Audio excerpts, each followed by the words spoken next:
This episode of Speakers of Hydaelyn is made possible by our generous patrons. Special thanks to our supreme and master speakers, Circa Barakeel, Remy Asalia, Saray Cypher, Omeji Cat Comet, Erisu Yamakawa, Nina Grimstarter, Casey Schaefer, Daimos, Cicerifu Lilirifu, Lily Black, Hans Grenade, Sapa Chakwatol, Asuta Starbreeze, Faris Gentoru, Cletus Oreo, Quick Levin, Sayuri Snowfall, Luke Leonatrell, Stella Bell, Ceres, Icy Lee, Lyria Rain, Pamela Isley, Umbral Wind, Naive Arino, Celeste Razgris, Elenriel Maximus, Edwin, Bob CC, Fabson Voidworm, Yuling Jung, Raimi Maverick, Codred No, Mira Mary, Winebow Brood, Bay Barbalay, Kaisa Regina, Uzora Akari, and AJ Brainswordson. Support the show and become a patron today at patreon.com/speakersxiv.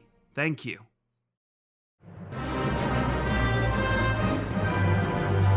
This is Speakers of Hydaleyn.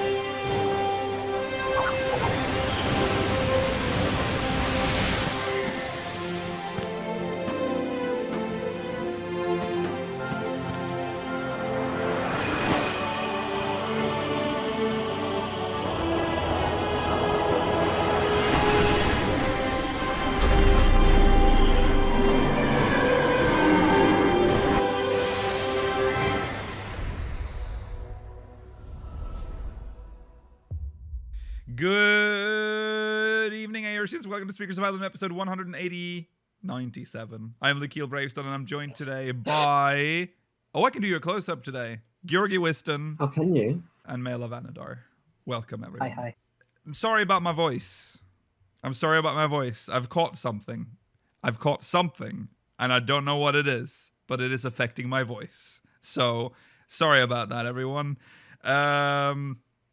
Welcome. Today we will definitely talk about the great. We will definitely have our great discussion this week. We'll talk about healers, and we will read MogMail. Those are our two main stories today, or two segments.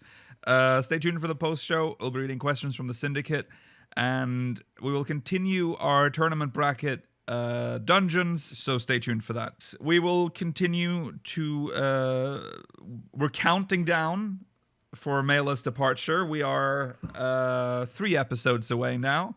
You can still apply for fourth speaker. Speakersxiv.com/new speaker. Speakersxiv.com/new speaker. Let's talk about what we've done in 14 this week, huh? Are you all excited to tell us what you've done in 14 this week? I'm not going to start. I'll pick... I feel like I always have to pick the one I think has done the least. And I think I have to pick Mela. But it's understandable. I can see why you'd do that. Just MSQ roulettes for this Moogle thing. I think I'm in the 50s now with the tombstones, but I have had a few castrums, which has been disappointing. I got my samurai to 80, still on like the level 50 or maybe 60 quest for the job. So I've wasted a lot of XP for that, but I'll catch up on the story on it and gear it. So I moved on to Gunbreaker now. Okay. Better queue times, but yeah, that's pretty much it. Okay. Georgi? Well, it's Gunbreaker leveling time because I'm still leveling that across both of my characters, and I'm still collecting Mog Tomes, and that's about it. Yeah. I guess we also started the Realm Reborn playthrough yesterday. That's true. What's her name? What is her name? I wish I knew. So chat decided everything about this character. So Gronwida Draugen. Yeah. Gronwida Draugen is her full name. Yeah, it's fun doing A Realm Reborn again. It's the last chance to do it, so we're gonna do that every Friday now. Might do it tomorrow as well, because Rollo won't be there. So they have the voices of it's Jacques and Gronwida technically, and so Gronwida is channeling Julia Child. And Jacques is Jacques. That's basically what I've done as well. I've done I've done a little bit of leveling, I think, but other than that, it's mostly been the stream stuff. Okay. You're working on Warrior now, aren't you? Yes, I am. Well, Warrior / Dragoon, when I can't be tank, which is when we do alliance raids. I don't want to do alliance raids as a tank. Too much pressure. Okay, let's jump into recent events.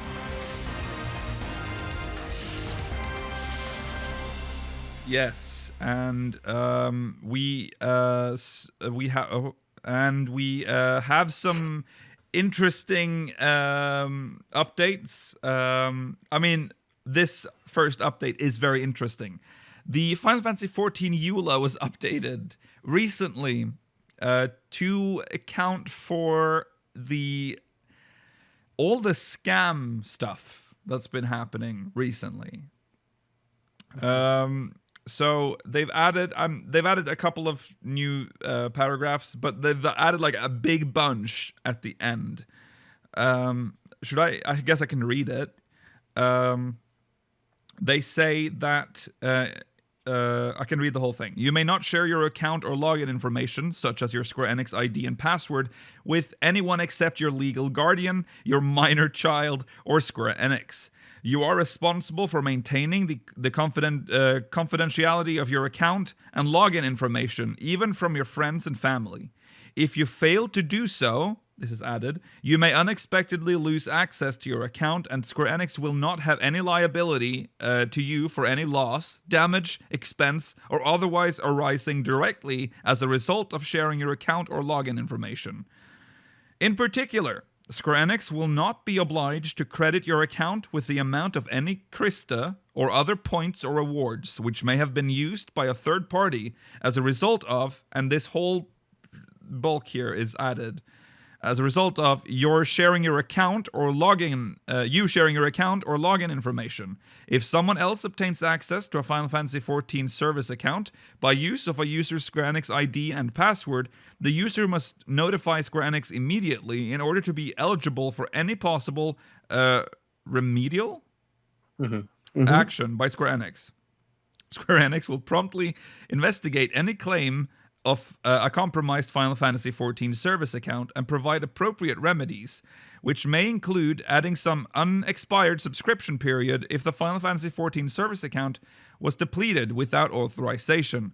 Square Enix will, however, not add any unexpired subscription period or provide other remedies if the user did not take appropriate steps to protect a Square Enix account ID and password, including from members of its own household. Wow. That seems very specific. Part about... Yeah.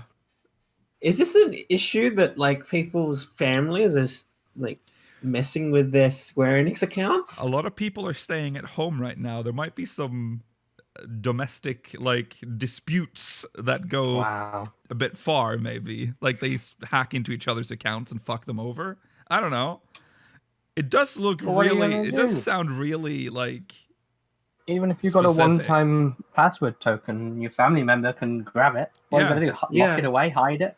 But, I mean, they shouldn't do it. No. I guess. No, they shouldn't do it, but, like... It reads like there's a reason, like there's a specific reason for this. Yeah. It's weird that they add the household thing as well, but also say at the start you are allowed to share it with your guardians or children. Yeah. Your minor child. Your minor child. Yeah, not any of the major ones. No. Just the minor children. Yeah. Yes, there you go. Don't share your ID. I mean, login information. Everyone knows this. I guess what they're saying here is don't share it with your partner. Yeah. I guess. Yeah. I mean, that's basically what it's saying. Like, you can tell your parents, you can tell your children, don't tell your partner.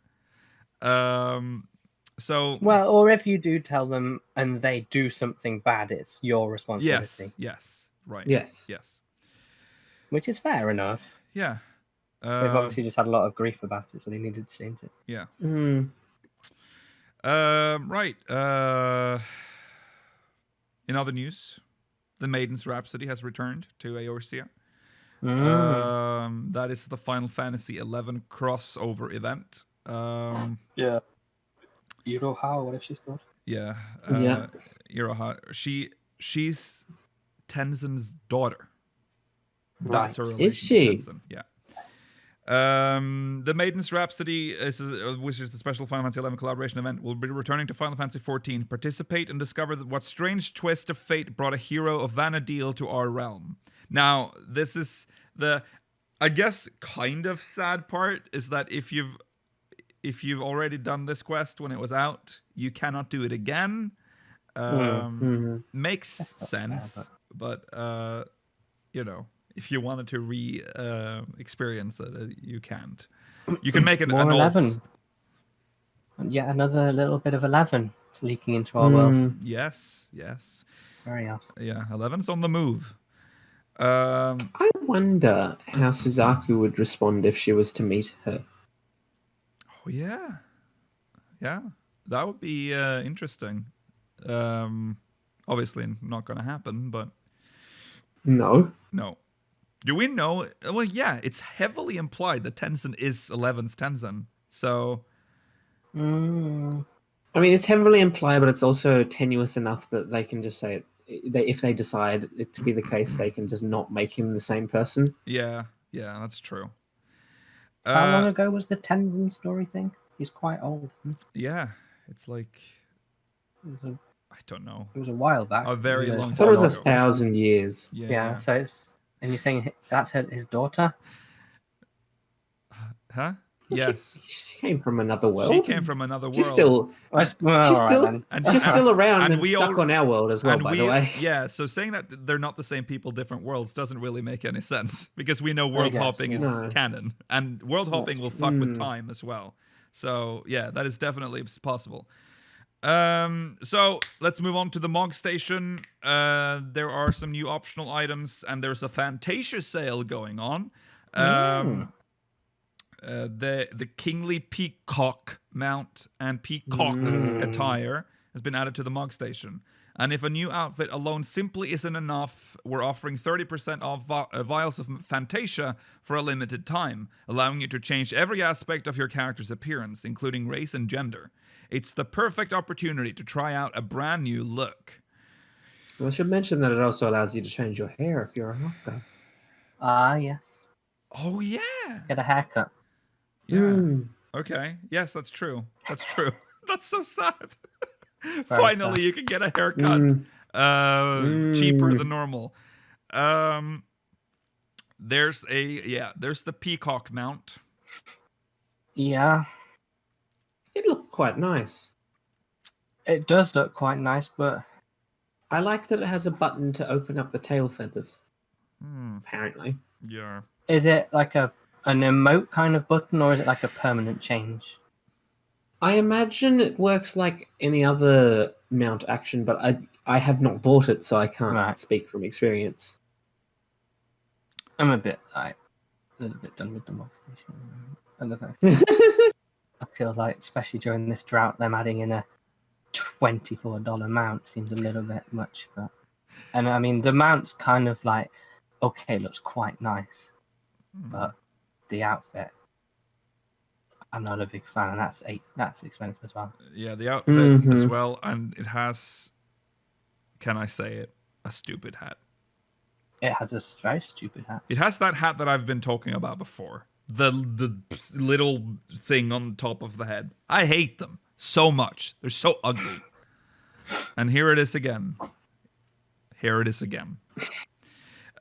I don't like the gloves either, to be honest. Oh yeah, the gloves kind of look out of place as well. It's and I appreciate you can't see under it, but I feel like adding a leg and shoe piece for the price would have made it a little bit better. Yeah. It does have a leg and shoe piece. Oh yeah, it does. Sorry, yeah, you're right. Oh yeah, it does. Yeah. It was on the next page. Yes, so you can get the Peacock mount for $24 and you can get the Peacock attire for $18 yeah. US. Or because apparently conversions don't exist anymore, it's £13.80 for the mount, £11.16 for the attire, which is an odd number, and €16.80 and €13.50. Yeah. Now there's also a Fantasia sale. This one kind of surprised This was kind of surprising to learn, because I haven't bought a Yes. Fantasia in a while. But it's 30% off, and that makes a vial of Fantasia $7 from 10. When was... Yeah. Has Fantasia's always been $10 a pop? Has that been... I guess, but... Again, I shop in euros, so I don't know what the prices have been in US dollars. But I feel like they're like... €7 normally, apparently. Does that They add up just to sound dollars? very expensive. 7. Yeah, I guess it's kind of almost the same, I guess. God. Yeah, so 30% off. That means you can get one Fantasia for $7 US, 3 for $19.60, and 5 for $31.50. Please don't spend $30 on Yeah. Fantasia. Jeez. So expensive. You can say that, but we know someone. We know someone someone who that will. will.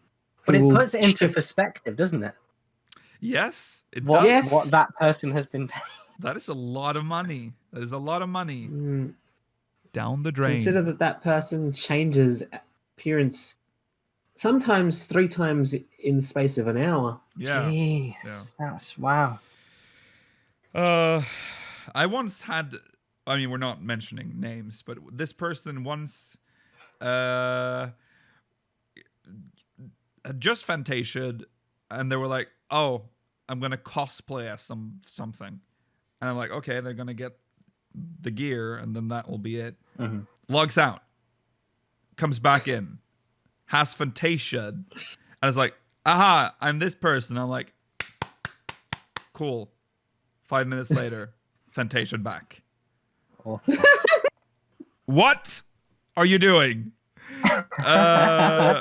Okay, right. Anyways, let's move on to our main story, I guess, which is the Great Discussion. We'll talk about Final Fantasy XIV's healers and I guess, future and just this general state. Let's jump into the Great Discussion.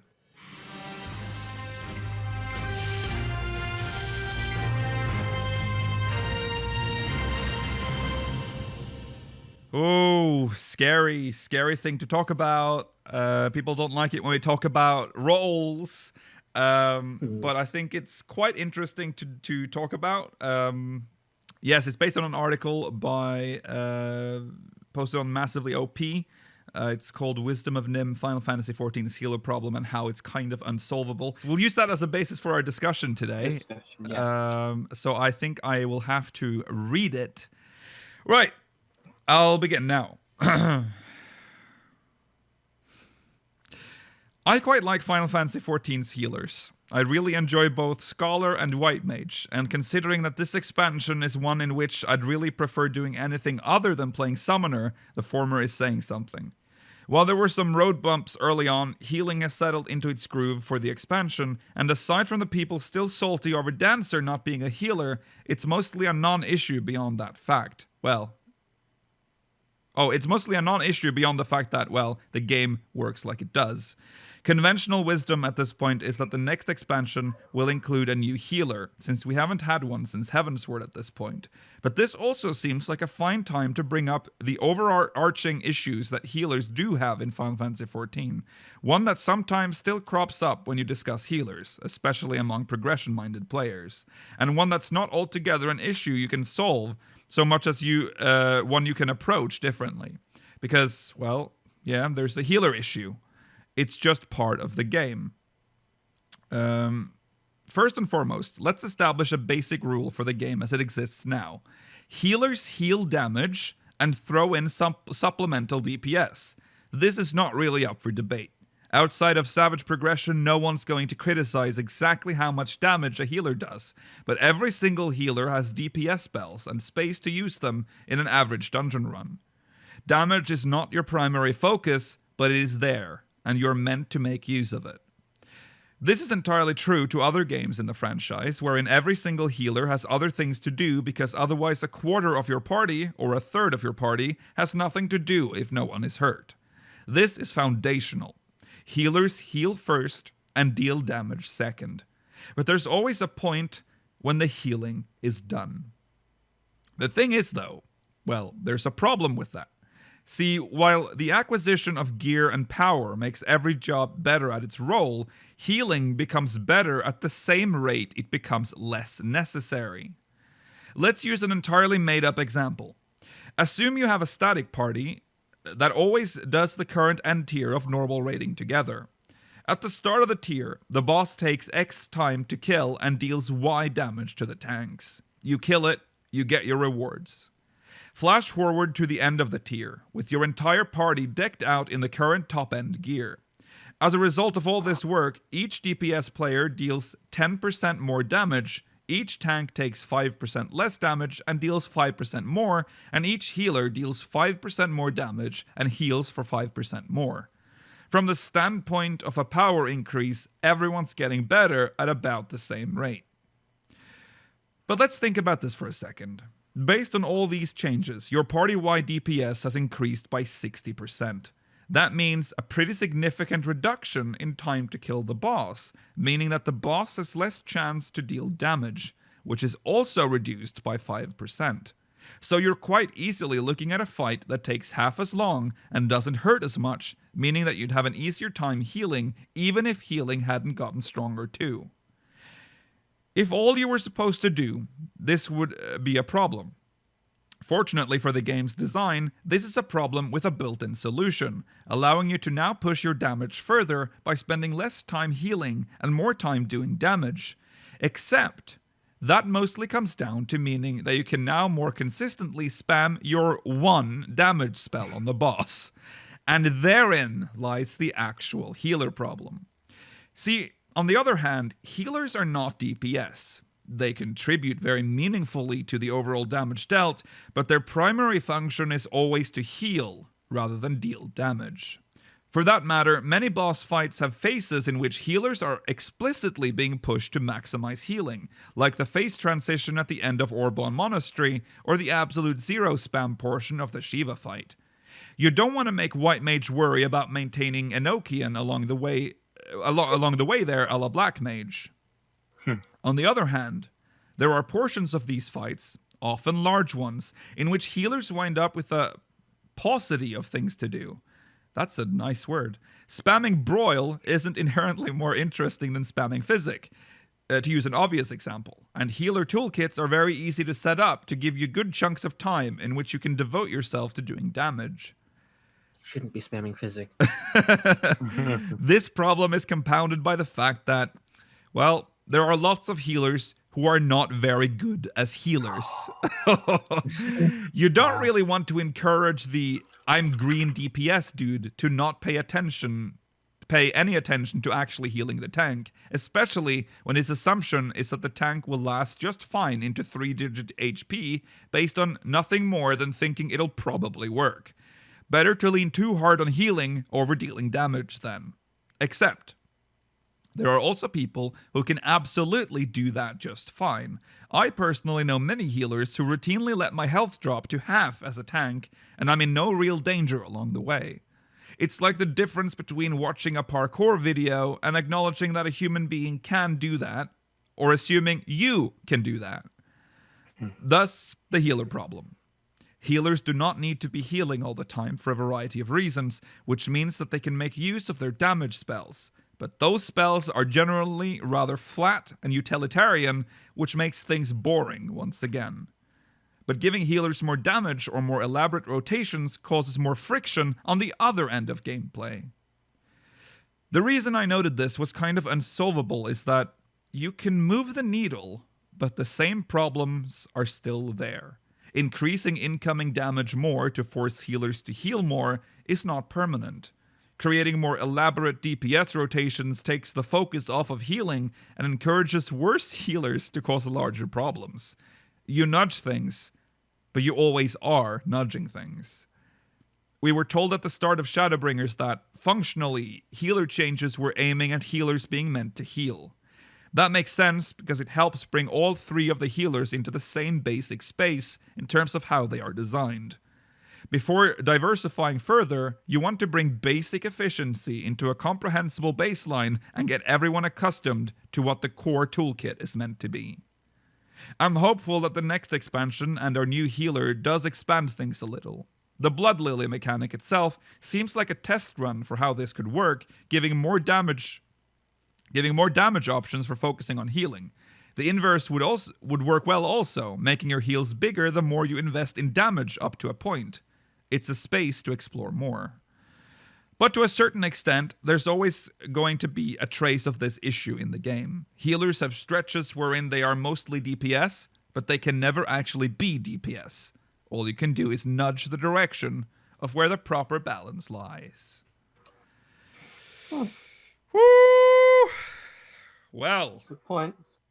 there we are.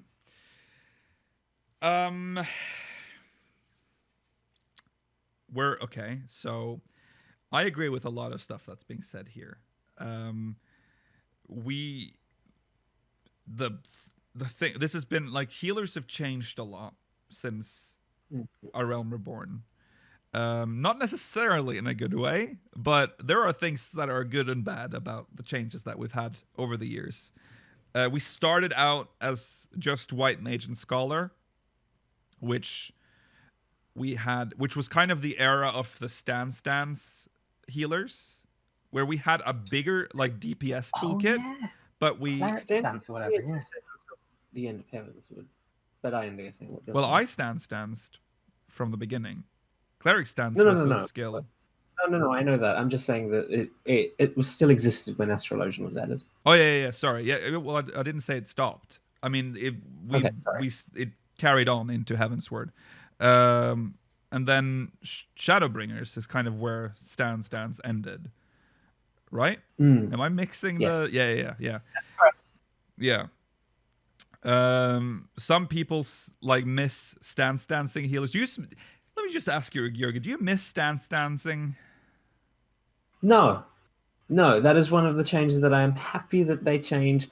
Specifically, I think it's more personal for me than it might be for other people, is that the lag of potentially having it drop or added was more of a problem for me, being someone further away from the servers. Yeah.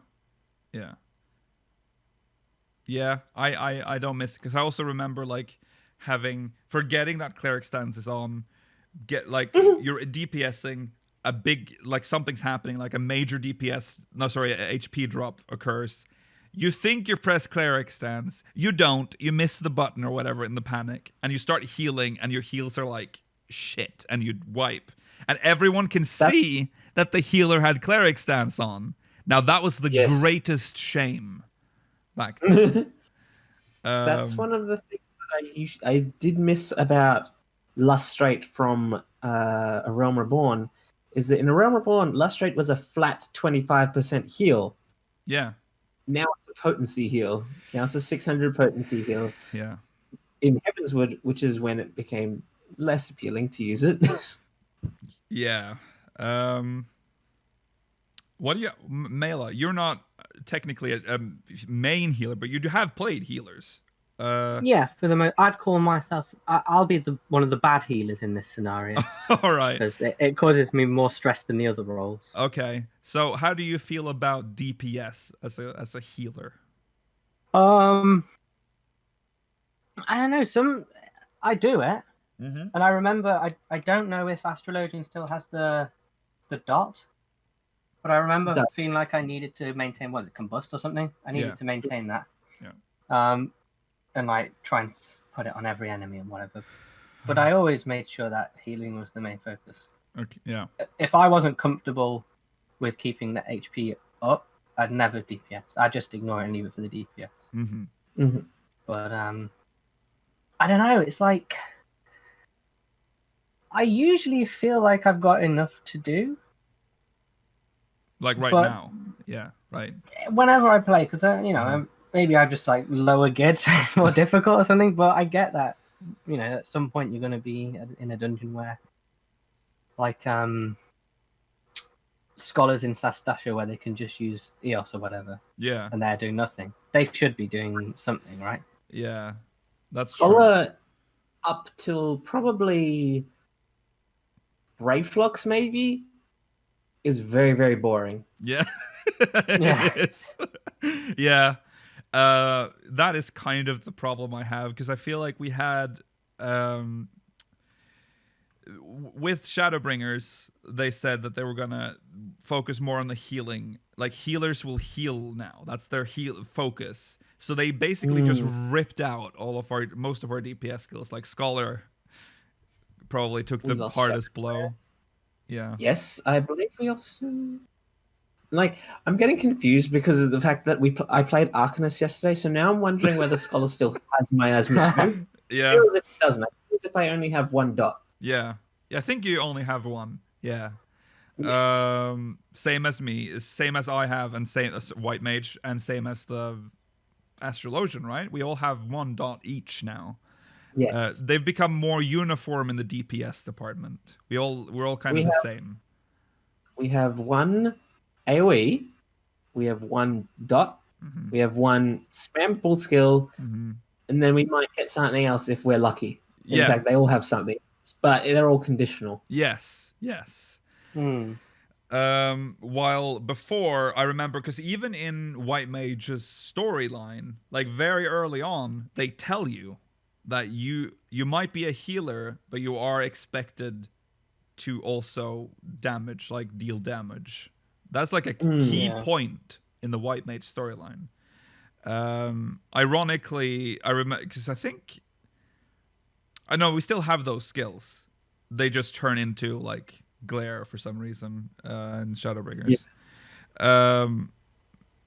It's do I feel? But I DPS. I DPS as often as I can. Like I am one of those that are like, I can let the tank like edge at like 60% health or 50, because I know that I only do that if I know that my instant heals are ready. Like, because I could just use a Tetra and get them back up. But I have been in parties, because now that I've been leveling a lot of non-healer classes. I will have to deal with, like, I've been a tank. I've been leveling Gunbreaker. And I've had some healers that don't heal. They will throw like a regen on me, and then they expect me to make massive pulls and somehow survive with like an odd cure one every now and then. Yeah, there are some people who are like, well, you're the tank, so you should use all your mitigation. Yes. But, you know, do I want to waste like 3-minute cooldowns on the pull, or wait for the boss, which is surely going to deal the bigger damage? Mm-hmm. I would say that cooldowns are more important during pulls. Yeah, they are. But Yeah. But I've also had healers that don't DPS, and I don't really know, and they will heal me up full and then just do nothing. Either do nothing or overheal, just constantly just throw heals at me.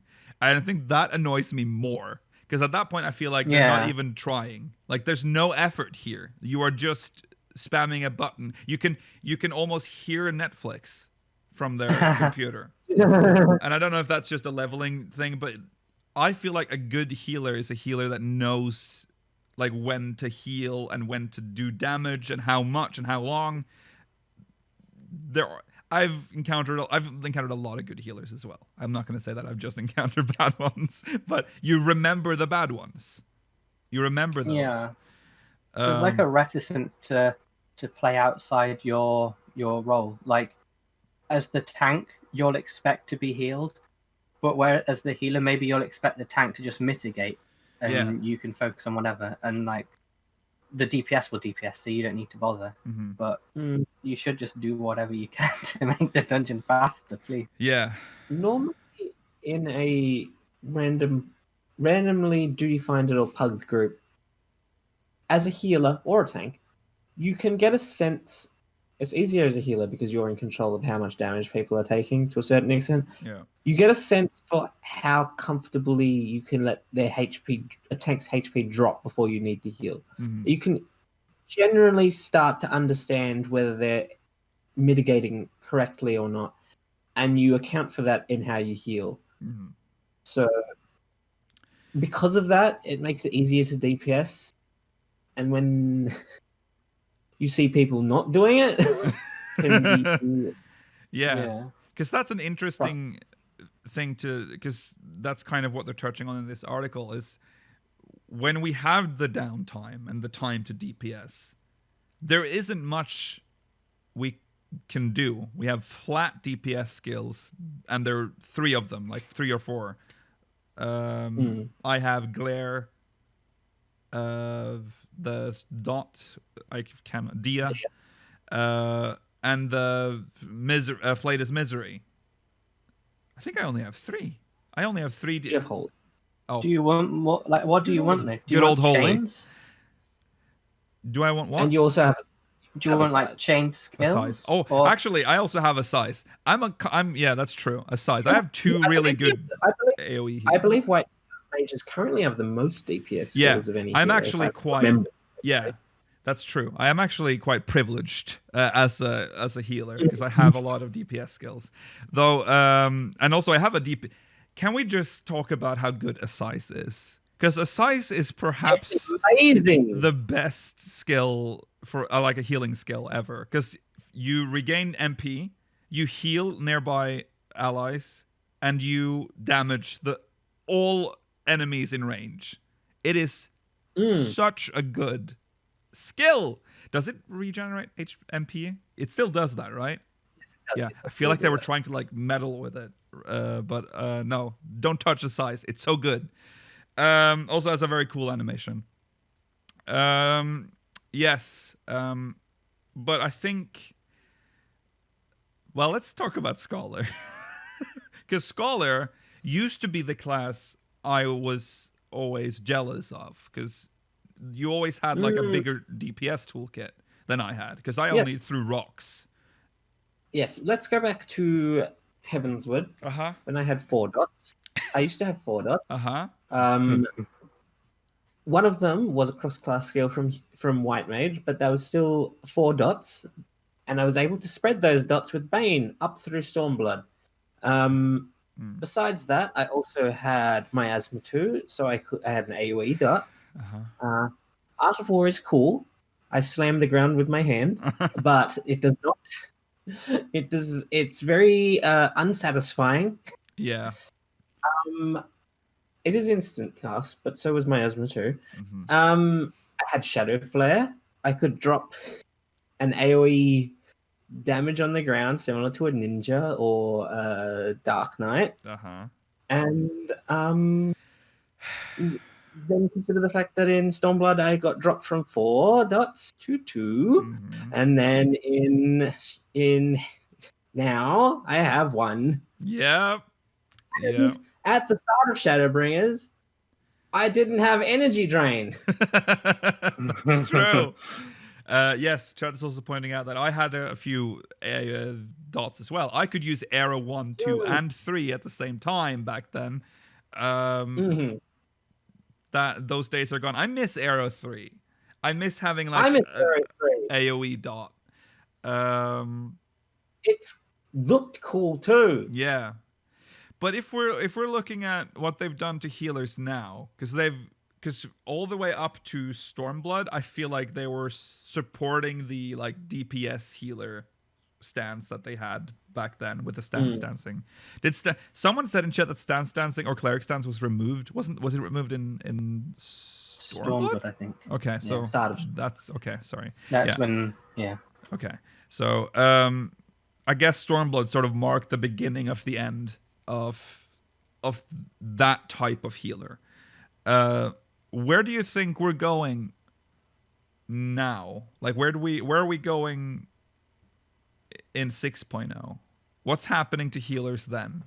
And also, well, let's just say we don't know what the next healer will be.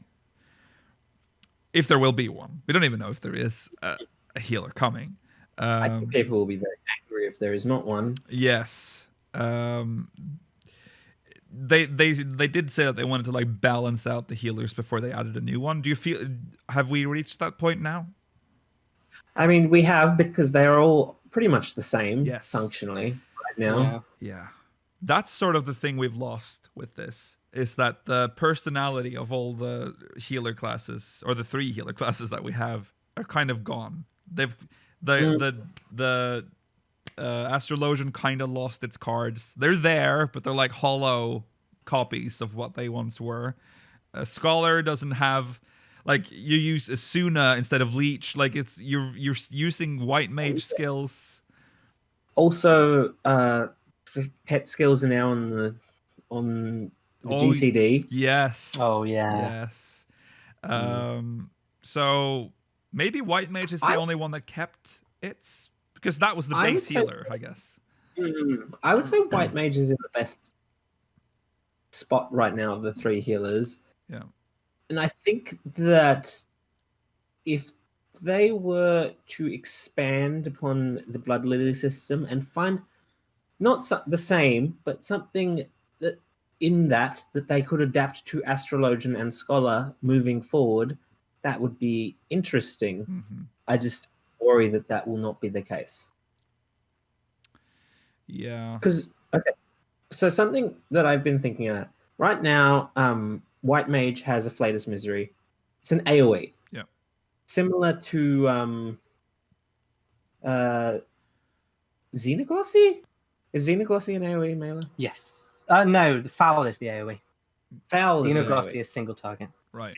So that's what I've been thinking. Perhaps in the next expansion, White Mage will get its own version of Xenoglossy. No! That it can spend. Look at your abilities. You're a healer and you're doing like 900 potency AoEs. Well, that they could spend their Blood Lily on. yeah. all right. Well, Fine, give them remember, every- 90 seconds, mate. All right, Remember, I'm fine, the fine. opposite of like Black Mage, so it makes sense That that is we true. kind of share the same concepts, I guess. If it's on a long cooldown, then I'm okay with it. But Yeah. I honestly, when I see some of your numbers, God's sake, what's the point of me if you're doing these numbers? Well, I mean, they're on a very long cooldown, so it's not. Yeah. Yeah. But it is satisfying. Well, That's- to be fair, Yeah. foul's every 30 seconds, Yeah. but you can store up to 2 times. Yeah. That's still quite a long time. Mine is every 90. It's a long. That's quite a long time. That is a long yeah. time. But That's it's good as for long a as healer, fight. though. That's crazy that you can get like over 100k damage from Yeah. a White Mage. It is. So Yes, we yeah. do. The chat brings up an excellent point. We need healers where you are encouraged to DPS and heal at the same time, which both Those- Misery yeah. and Size do at the same Yes. work as, which is why I contributes to why I think White Mage is in the best place right now. Yes. Yes. There's. They can do so much with the job gauges. It's interesting though, because White Mage's job gauge was a joke when it came out. Remember the Yeah, it was fun. horrors it was funny. of Hawk the Manor. yeah. It was The bad. the dead flowers. Yeah, the dead flowers represented the healer job gauge. But sorry, White Mage. I keep saying healer instead of White Mage, by the way, which is a leftover from 1.0. I'm sorry. Yes. So 6.0. What do you want them to add? I don't. I think see, they need to bring identity back to the Yes, classes. that's what I was hoping though. That maybe they will now that they've cleared everything, they have set like they're all like equal now. Now we can start because now they know how healers kind of work in the community as well, and they can build on that. Hopefully. It's similar to what they did with crafters, which I know is a sore spot for many crafters. They equalized it in 4.1, and in 4.2 they have begun to make it more complicated once more if you're doing expert recipes. Yeah. So hopefully the fact that they have equalized it and they've found this boring balance, they can work on making it more exciting moving forward. Yeah. Personally, as a scholar, I would like to be able to use my fairy gauge to DPS rather than. I currently have 2 uses for the fairy gauge, and neither of them are that exciting. One is an AoE, one of them is a targeted regen. Yes. And during targeted regen, the fairy can do nothing else. Oh yeah, that's true. Oh my god. Your gauge. I'm sorry, but that that is very sad. Your gauge isn't as good as I hoped it was going to be. Also, what does Astrologian's gauge even mean anymore? It's got loads of bits on it. Cards, doesn't it? Yeah, it just It's shows the the cards. cards. It has the 3 things because Oh. you get like a random thing. Yeah. You can use that AoE thing. Okay, yeah, I forgot about that. But I like that because that makes us in a way like a mini game sort of thing, and you're like trying to match 3, and then you have the best chance at doing whatever that damage AoE is. Yeah. I've said this before. I think they don't need to make it as different as the Astrologian cards were before.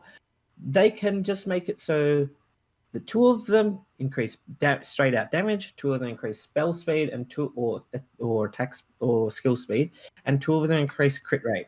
Yeah. That way, there's still specific jobs that want specific things. Obviously, everyone wants damage up. That was the same back then. Yeah. But increased spell speed is great for a black mage. Increased crit is good for a bard. And Yeah.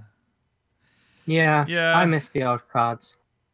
I appreciate like EULA and Yeah.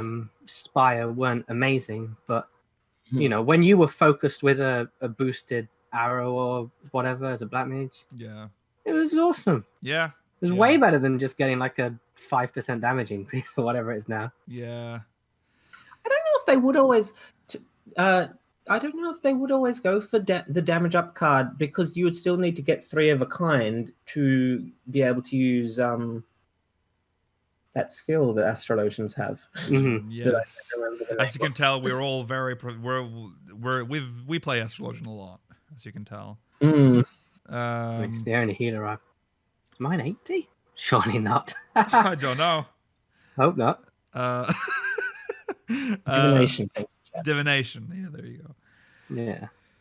Yeah. Yeah. When you summon the 12. Yeah. Yeah. Mm. Summon the Because you're 12. like Louis Stoire. Yeah. I don't know. What would they do though? Like the article mentions the issue of you can only move the needle. Mhm. The only way I can think of making it like always the same is just make all of the damage values percentage based rather than potency. But then why would you play the game? Right. Like you'd never get more powerful. So I Mm. don't think they can really fix this healer issue that he mentions. The best you can do is just try and make it fun. Yeah. I think they just need to make DPSing more exciting. Yeah. Yeah. Yeah.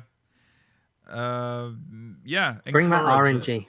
Yeah. Mm. Because I think a lot of people that 65 things. wouldn't normally DPS just kind of do it because it is fun, as a white mage at least, because they can do a size. Because a size is good because it both heals and deals damage. It's kind of like that thing that Astrologian has as well, the field, which sort of serves the same purpose. I can't remember what that is called, but it deals damage and heals everyone within the radius.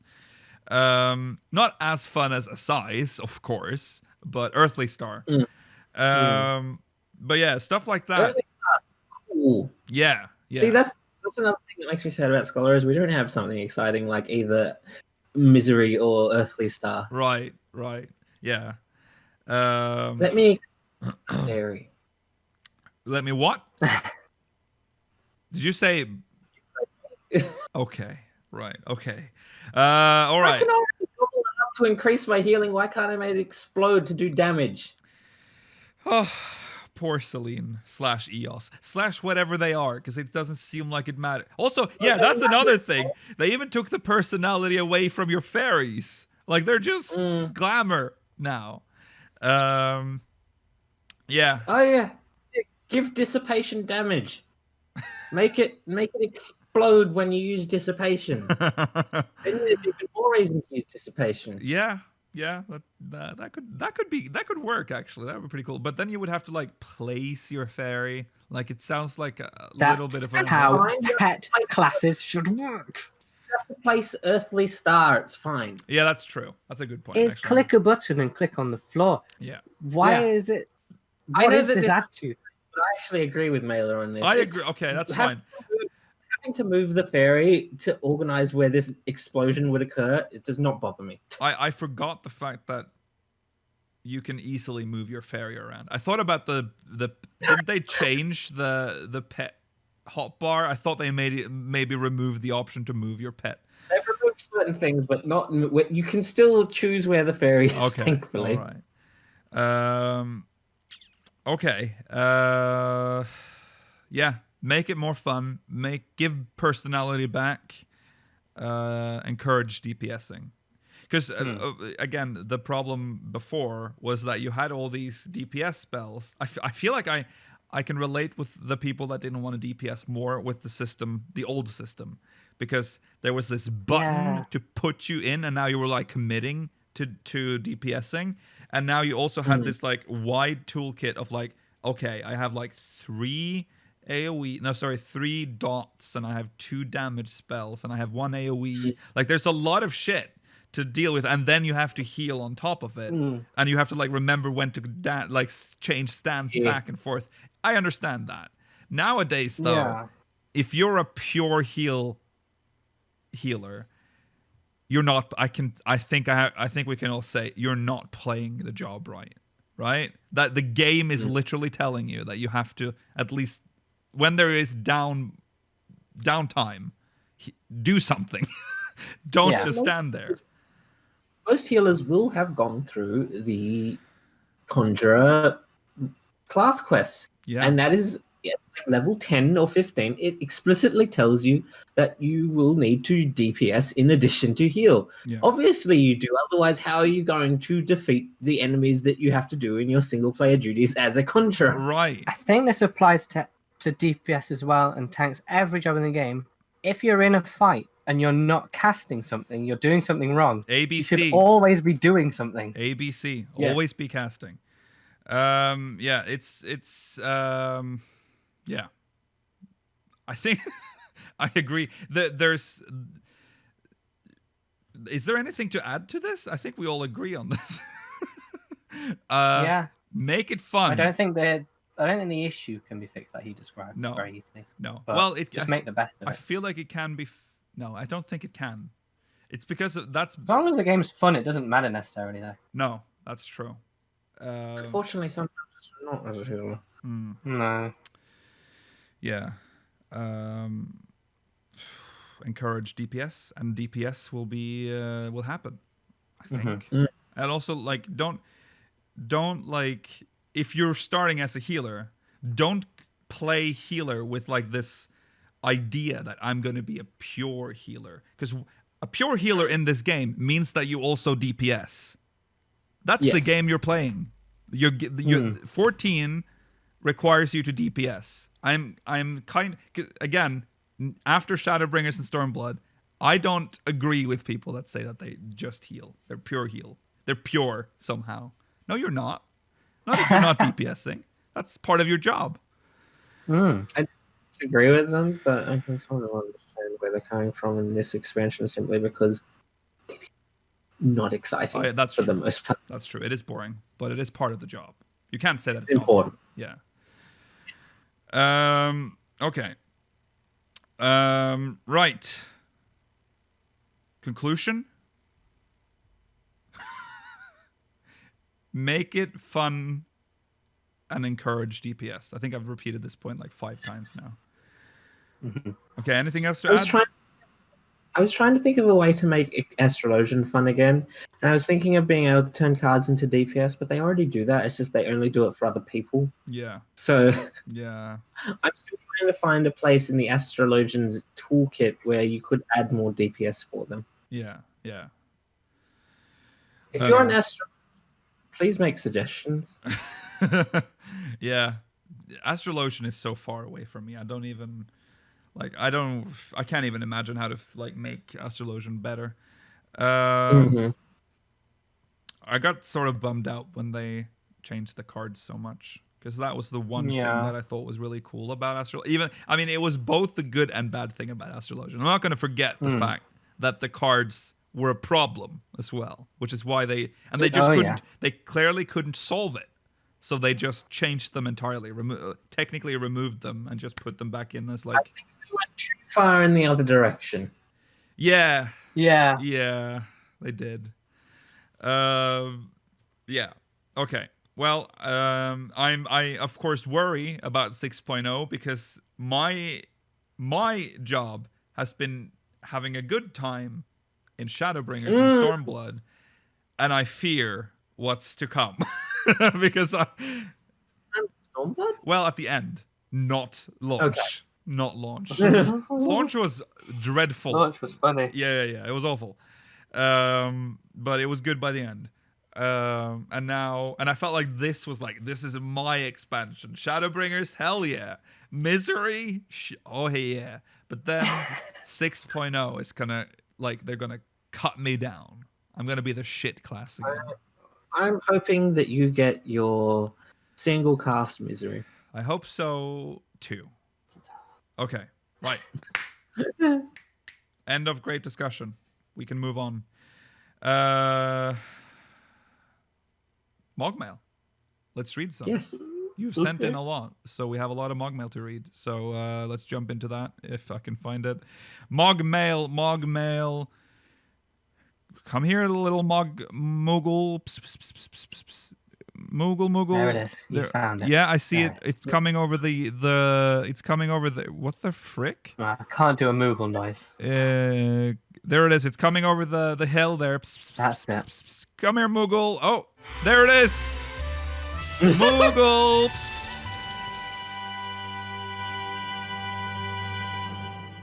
There it is. Our first MogMail is from Virza Telthite from Behemoth. Hi, speakers. A long-time watcher, first-time writer. Really enjoy listening to the show while I'm crafting and gathering. Doing the Qatari Beast Tribe quest, I ran into one called Lahi, in which you have to say Lahi to a statue to wake it up. Gave me a good laugh. What other examples of references to the community or pop culture in general have you noticed in-game, and which are your favorites? Pop culture in general. Goodness me. There are so many. So many. Yeah. I remember, but I remember first time I really realized the references was "Wake Me Up Before You Ogamoro." That is such a good one. That's the quest for, is that Titan? The Titan quest. Yeah. Unlock quest. Yeah. Or is it it's hard or extreme? Yeah. God. There were so many though. Yeah. There is a Vanu quest that is called The Binding Soil. Oh, that's nice. Yeah. I can't really. There's so this Metal Gear thing in Dravanian. Yes. Metal Gear Revengeance. Yes. Yeah. Yes. Something like That was Yeah. good. If we can kill it. Yes, that's a good one. Yeah. It's literally, I feel like Pray destroy the 50% waking of the- sands. That is good. yeah, It's a good fight. That's that's good. a good one. Yeah. That's it's so it almost feels like it's both a reference to what Minophilia said, but also the rage that we feel Yeah. every time she said it. Like, we would rather just destroy the waking sands. It's really good. There were the Tide Pods. Oh God, yeah. That happened. It's a nice delayed reference, about 6 months too late. Yeah, for it us. was a little too late. Yeah. Yeah. Maybe he wants a resurgence. Yeah. Let's build on this. What do you think about all the pop cultures in the game? How do you feel about them? Well, normally it's not stuff that directly affects the lore, so it's fine for me. It's normally in quest names and attack titles. Mm-hmm. Yeah, I think a lot of MMOs have a lot of references to pop culture. Yeah, Anyway. I love them too. But I think I know a few that probably don't like them, and but I don't care, because this isn't it's not sometime have characters referenced pop culture before? I'm sure they have, but it's probably been minor in that case. I feel as if it's restricted to comedy, like in the Hildebrand. Yeah, Hildebrand might do that. Yeah, because to me, it's the text that we see on our screen does not happen in the real world. So No. or in Mostly just quest names, Eris, fates, yeah, right. item descriptions, and stuff. Yeah. Okay. Thank you. Virsa. Next one coming up from Uzurakari Goblin. Oh. I feel like you've missed one. I But okay. have missed one.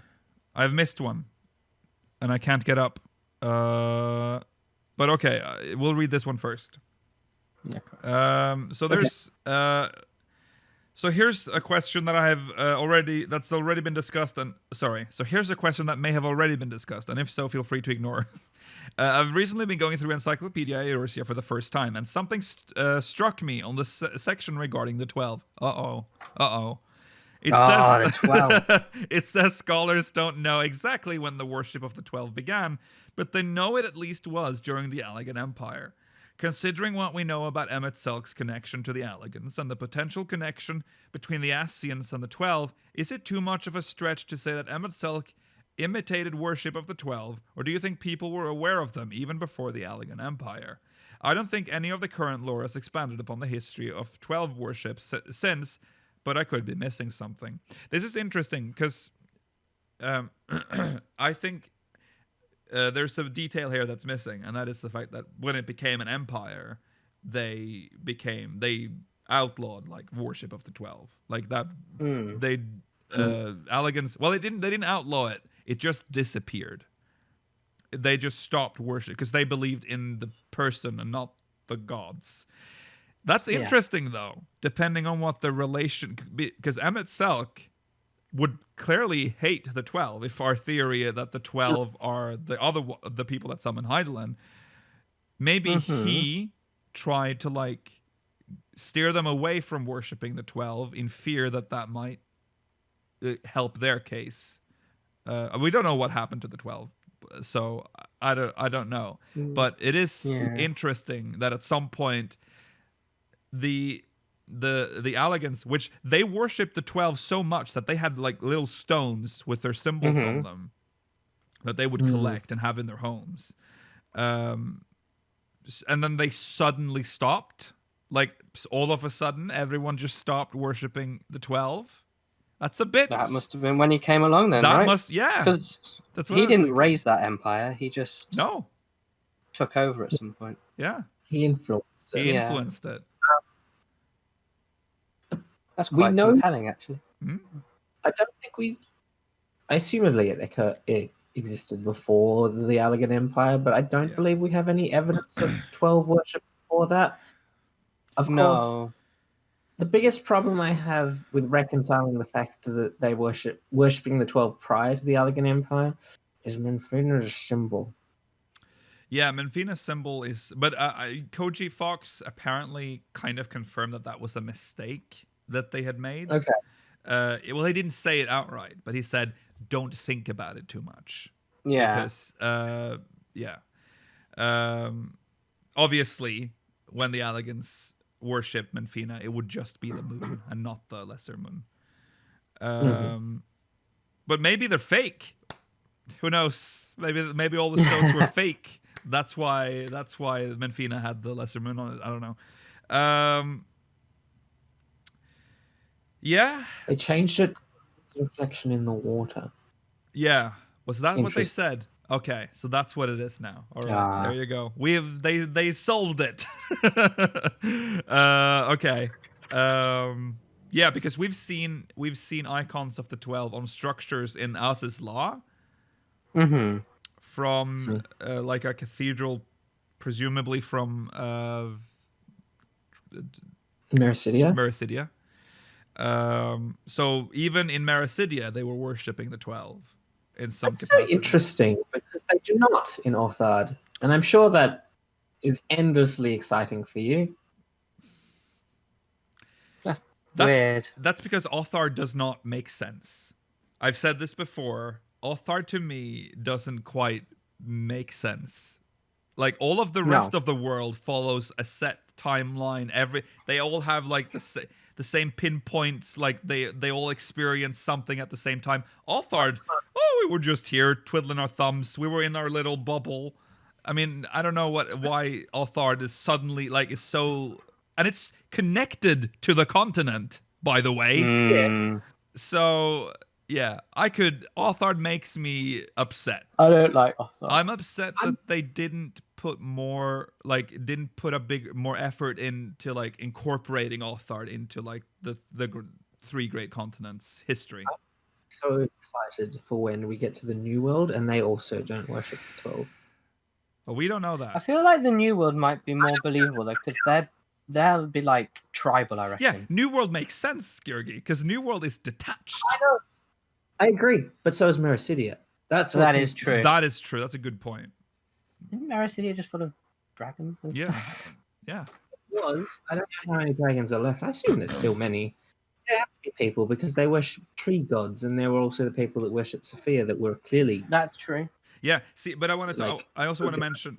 I want to mention the elegant thing because the elegant thing is kind of the one thing that sort of binds it together, but still doesn't quite.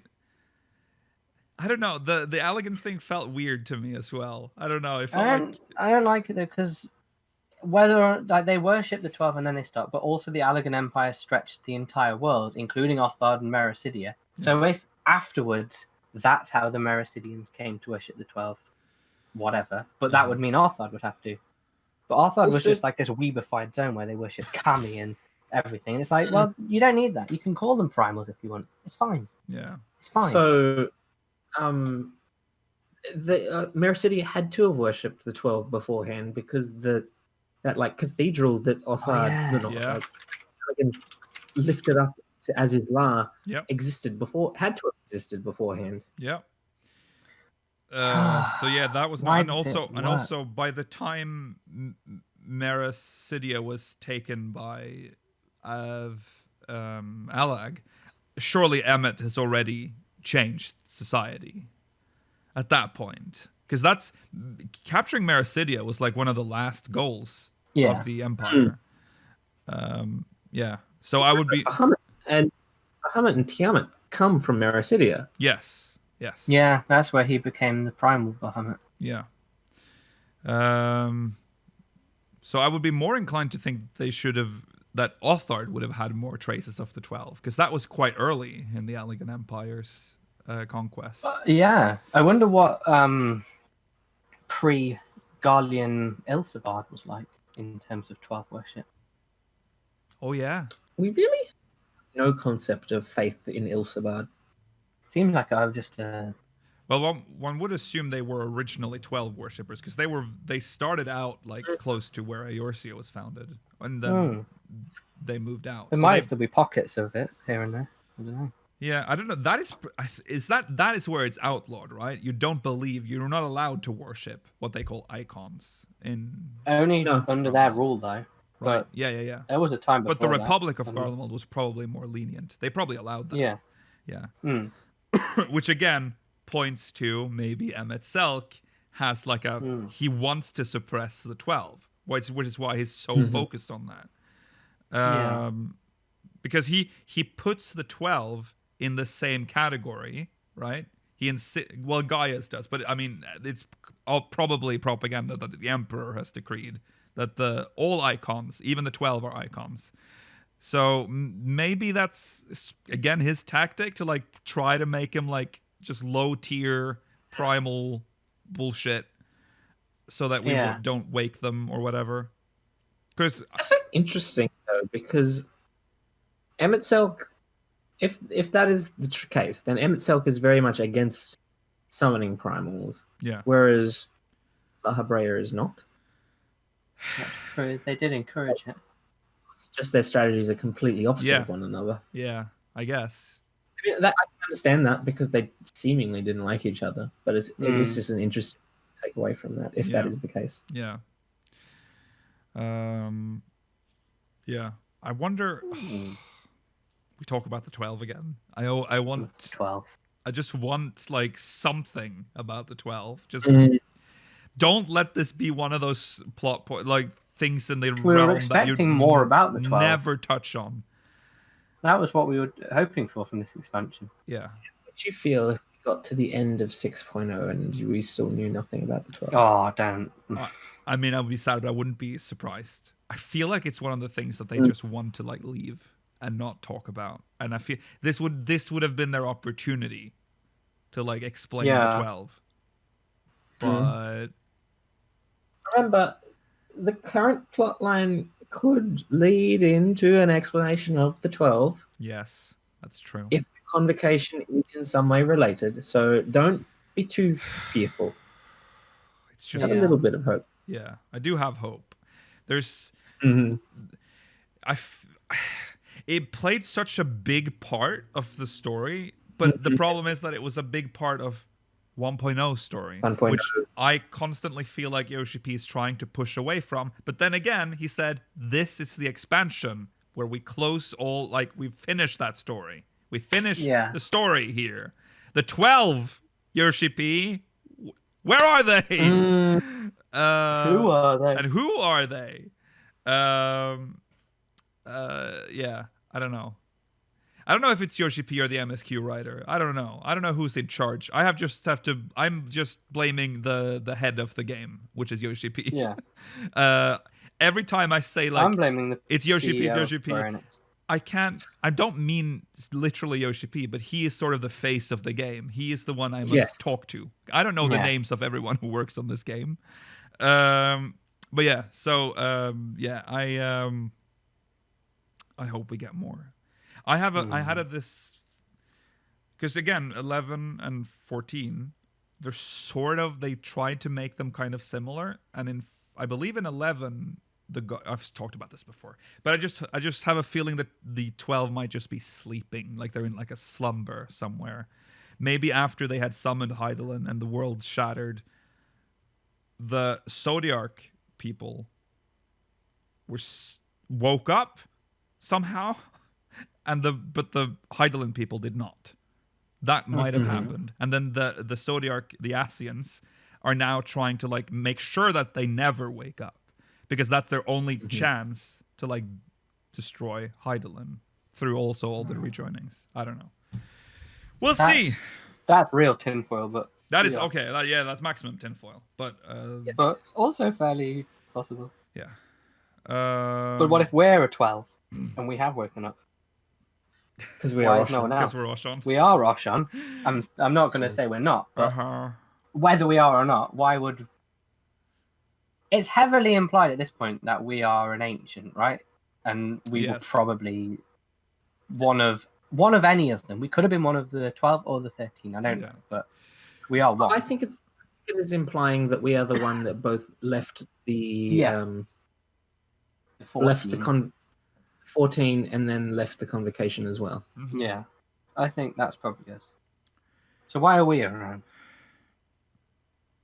I still Lucio. struggle with it being one of the 12, but I don't think we're one of the 12. Yeah, personally.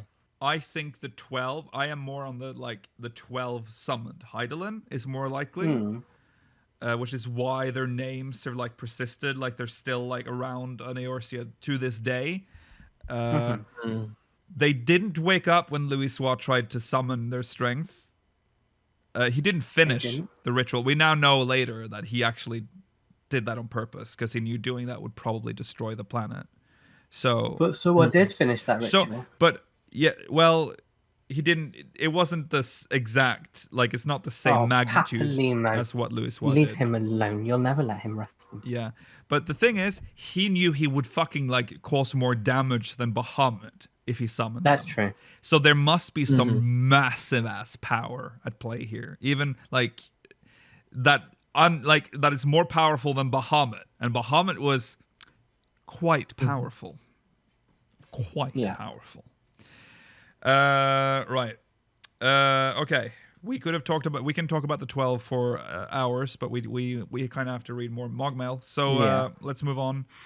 Okay. There's one MogMail that's now kind of missing, but okay. This one's from Tristanix. How do you pronounce his last name? Lafair? Lafair? Okay. Moogle. Good evening, speakers. I just realized I've never read it out loud.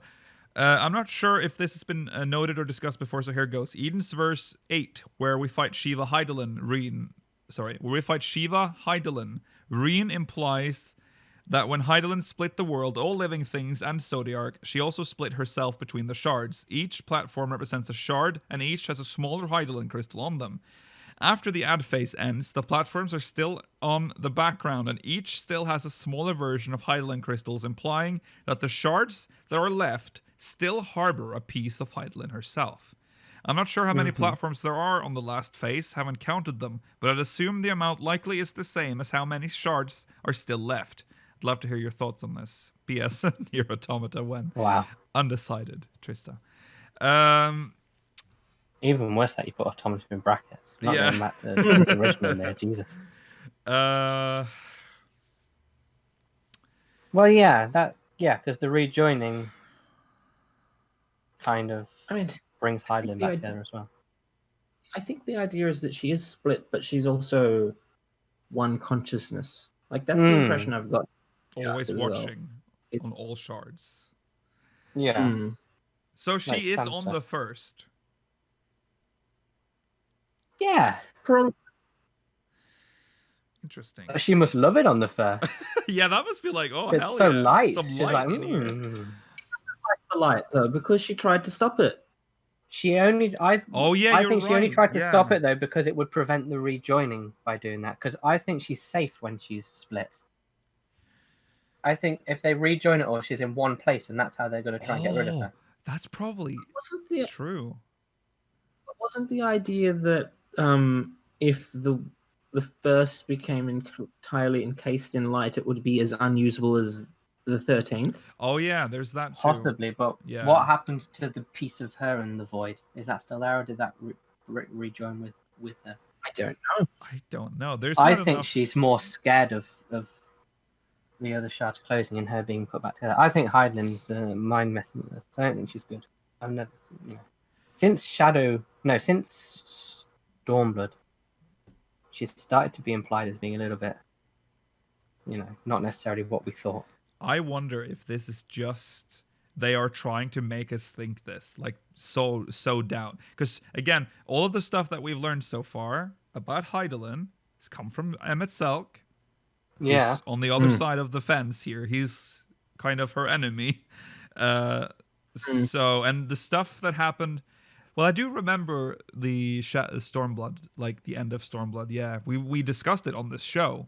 That we started to think that Hydaelyn might have tempered us. She might be not be as good as we have thought for the planet. But I think it's too easy for it to just be like Hydaelyn bad. Yeah, she's not going to be bad, per Yeah. se, but... See, the problem I sort of have with them making Hydaelyn like evil or bad at this point is, remember what we were thinking heading into Shadowbringers, and that didn't end up happening? I think it would be strange to do that during the patch cycle. What was that again? What did we? The idea that we were going to suddenly start we were going to join Zodiac. Yeah. Oh yeah, that was weird. Back when we didn't really know anything. We thought it was Yeah. going to be a Zodiac expansion. Yeah. Which would have been awesome, but it would feel out of place. Yeah. Now. This expansion had every opportunity. It was all about how light is not always good. And yet at the end of the day, at the end of 5.0 at the very least, we were still on Hydaelyn's side. Yeah. Yeah. Very odd. But remember when she used to talk to us? Yeah. Yes. She not went, okay. Talks to us Doesn't now, talk, Mailer. She's right? just in the form of an annoying young child. I don't see the voice of the crystal or whatever as being her words there. I don't think Rain is. So sorry. When we played A Realm Reborn the other day, we got to see this cutscene where you see the massive crystal. Didn't think about the fact that there are smaller crystals circling around. How many are they? How many are those? Are those We've definitely talked about that. Have we? We must. Are those shard? Are those like shard versions of her? They're either the shards, or I'm sure we talked about them being the 12 or something as well, maybe. Oh yeah, we did talk about that as well, and that would also make sense. Like if it's 12. No, it doesn't. No, it doesn't. It doesn't. That's true. There's 13 shards. I used to think that would be source. the end of the game, but it's La Habrea, isn't it? So it can't be the end of the game. Yeah. Okay. But yeah, I don't know. I think she seems to not. She just doesn't seem to be around anymore. She's gone since Heavensward, pretty much. Yeah, and I think that if Seems the- to not have power. yeah, because we lost the ability to talk to her when Midgardsormr sucked it out of us, and then we got it back when. Did we ever get it back? Yes, we did. We got it back when we. Yes, we did. When was Maybe. it? I can't We remember. was towards- depleted her in Praetorium, then we had no communication. End of during 3.0. Okay, that's when Heavensward. the contact was reestablished. Then we had we had minimal communication with her throughout the 2.x patch cycle. Oh, she got so weak, remember? She took Minfilia, and she had to talk through her. Yeah, she and- chained her up to her for some reason. Yeah. That was weird. Currently she doesn't have Minfilia to be her voice. Right. So No. So That Hydaelyn could be the explanation. Hydaelyn is in like a bad place right now. Well, she's Possibly. telling us, at least. That's what she's telling us. Mm. She's not feeling too good. That's actually a little interesting as well. Well, I'm sure we'll know this soon, because that if we're not getting any info on the 12, we're definitely getting more information about Hydaelyn and Hydaelyn's intention. Yeah. I mean, when we were in Praetorium, during like these brief encounters with La Habre, she was constantly like, "Do not heed the dark minions." Blah, Right. Blah, blah, blah. Yeah, And we literally just spent like a year with Emmett Selk, yeah, and she didn't want to be like, "Do you know what? Maybe I should intervene at some point and try and get my minion back." yeah. She's just like, "Fine, talk to the enemy." So I don't understand what she's doing. Bit confused, really. Yeah. She should be able to talk to us in any world. She can talk to us in this weird ethereal sea. Yeah. I just remember. Do we ever see the shot of Zodiac again? Like that purple crystal? That was only in like during that sort Mm. of. I think it was Heavensward, maybe. I can't quite remember, but we haven't seen it. 2.0? It's either the end of A Realm Reborn or into Heavensward, Yeah. but we don't know. That one also, I think about that a lot. Like, why was that shown then? Like, it's so long ago, and it was never really. Mm. Yeah, because we had the statue of him first, I think, Yeah. and then there was like the Chrysalisy bit, and then we saw the actual. Oh, The it's dark no, version of it's him. the post-credit scene in 2.0. So that's Ah, how yeah. early we were exposed to. What we assume, I mean, it has to be Zodiac, right? Right? Well, that was implied, I think. Yeah, Implied. Yeah. the Dark Hydaelyn. Yeah. Then there was the moon but thing it is that never just took off. it's just shown to us and then fades out. That's it. All those Asians as well. What did you say? All those Asians. Oh yeah. And there were like countless Asians. All of those Asians. Yeah. Yeah. Feels like they're not going to be that going forward. No. No. It's interesting to know. I've just searched for that image. Uh-huh. That also has miniature dark crystals floating around it. Well, yeah, because but we know why, right? Isn't that part of why they're rejoining? Is because Zodiac is also scattered among all those pieces, so he can. Of course They he have is. to make him whole. How many can you see, Mailer? Sorry. How How many many? can you see in the picture? 1, 2, 3, 4, possibly 5, 6, 7, 8, 9, 10, 11. But If there's also, that many, then they should already be rejoined with him. At that, there should be a certain Yeah. amount that are already rejoined. that's true. Yeah. There should be Chat if you 6 missing, right? 7. Oh yeah, 7. Yes. I can't believe they showed. Yeah, they just showed Showed that. it. That's our only visual of Zodiac. That's For all we me, have. that's what he looks like, Yes. Yes. Hmm. and possibly he's in the moon. But I don't. I mean, that. Yeah, I think he probably is isn't in true the anymore. moon. I think that's where he is because there's don't they just like flat out say that Hydaelyn like made him like a lunar like Yeah, like cast him out. or cast him whatever. out Yeah. and he became like a lunar thing. Yeah. I think that's it's definitely on the moon. And also the Asians just can't stop like hanging love the around on moon. the moon. So Yeah. yeah. I'm pretty sure he is the moon. And the moon has an atmosphere, apparently. Because the Warriors of Darkness could survive there. Oh, yeah. If it has an atmosphere, or if Ascians are able to create an artificial one. Yeah. Well, that may be true, too. Remember, And we then can, there we was can that breathe underwater. Face on the moon or whatever thing. That was We have a based- spell. It's not everyone can breathe underwater. No, but I'm saying Yeah, Asians we got surely taught it have by that ability to... Yeah, that's true. Yeah. Okay. Yeah. Okay. Right. Well, that's the end of the show, everyone. We can talk more about the 12 in future episodes. We'll know soon if the 12 has. When's the patch? June? June. I think it's looking like early July at this point. Early July. Okay. We're June almost is there, when guys. the- It's only like a month away now. Uh-huh. Mhm. Okay. We can do it. Yes. All right. Well, thanks for watching this episode of Speakers of Hydaelyn. Remember, follow on Twitter at SpeakersXIV, twitch.tv/Speakers of Hydaelyn, youtube.com/SpeakersXIV, exclamation Discord if you want to join our Discord server, if you're watching live, if you're watching on demand, link is in the description. Remember, we're still looking, we're still looking for a new speaker, speakersxiv.com/new speaker. Send us MogMail, speakersxiv.com/MogMail. And if you're watching live right now, stay tuned for the post show.